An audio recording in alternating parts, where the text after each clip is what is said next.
it's really hard to evaluate practice when so many guys have injuries, and a lot of them were at the end of the season. We had to go in this at the start of spring practice, just clear up some nicks and bruises. But to come out and the way our guys competed today, it was a lot of fun just to see how hard they're practicing. They're beginning to mature and they understand just the level and expectations that we want here. And it's all still about fundamentals and technique, and we know that we can still improve and get better. Anybody stand out to you today? Well, I like the way the running backs ran. It's good to see Dominique Brown bounce back and just run as hard as he ran. It was fun to watch because we know with Sonoris being down that we need to get Dominique going. Vance was talking about leadership on defense, about Preston Brown, Calvin Pryor. Are you seeing that as well? Well, the thing is now Preston's been in the program now 4 years and Pryor's been 3, so you like to see it. And then you're also getting it with Akeem Smith, so the leadership is coming, and that's what you had to have a really good football team. Leadership had to be very strong. First day of practice, you said, it's easy. They already know what they're going to do. Now that we're this far into practice, how far ahead are you guys maybe than recent years?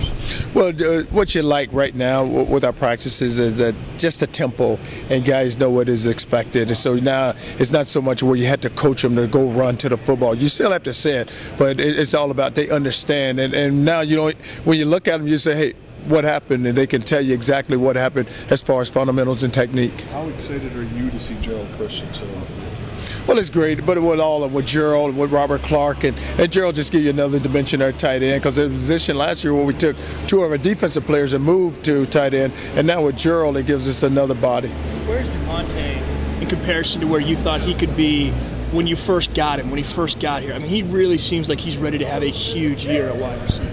Well, you liked what happened with Devontae last year. He had an outstanding season, and now he's gotten bigger and he's gotten stronger and he's maturing. So now you just feel like that now he's going to have another big year for us, because the type of player he is he's so athletic and he can make plays. What does he have to do to kind of become that NFL-style wide receiver? What does he need to work on to kind of get to that next level?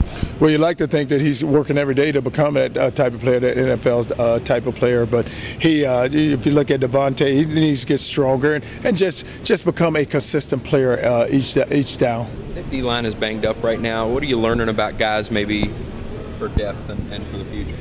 Well, we are very banged up at defensive line, and Brandon Dunn is really working hard. Malden's working hard. So you have the guys that are just consistent players, and they're just getting better and better. Charlie, focus on that. Go ahead. Can you talk about the backup quarterback situation and how those guys kind of responded today to the live bullets? Well, it's you still got guys that still battling there at the backup quarterback position. We have Gardner, you have Nelson, you have guys that are competing, and we have to find us a backup. You're looking at 2 guys who've never taken a snap, never been in a game. This practice this season was the first practice for them here in the spring. So we just have to continue to work those guys every day, and eventually we're going to find us a backup, because they know that is a very critical position for us right now. Did either of those guys kind of separate today or stand out? Well, it's each day when we go out practice, one looks good one day and the other looks good the next day. So the decision is going to be tough to make. You can't make a decision right now. If you remember back to when you first got here, I mean, how much more physical are these practices now in the spring compared to when you first got here and we're trying to teach these guys how physical they needed to be? Well, they understand how to practice now. When we first got here, they weren't, they was learning how. So now they know how. So, and practices haven't changed. The players know when they come out here that the tempo, the expectations, the work ethic, they know that it's all expected. And we're not going to back away. We're going to continue to come out here and work each and every day. We need your coaching analysis. 5:05 tip tomorrow. Louisville taking on Duke. Charlie Strong's perspective, how is the game going to unfold?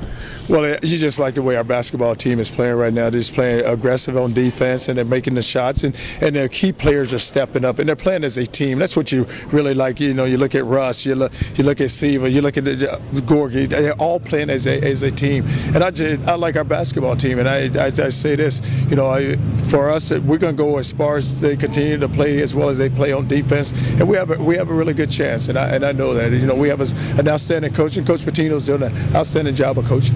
What do you hope to see from fans in the spring game? I'm sorry? What are you hoping to see from fans in spring game? Well, you just want the fans to show up and just enjoy the game. All right, guys. I saw a picture of you in track, probably back in high school. How good were you back in the day? Oh, I could run a little. Did we get any time? I I know. But, you know, then that was 100 and 200 yards. I don't remember the times, but I could run and low. Did you race me? Yeah, right now. Let's go. Now. Yeah, put it out.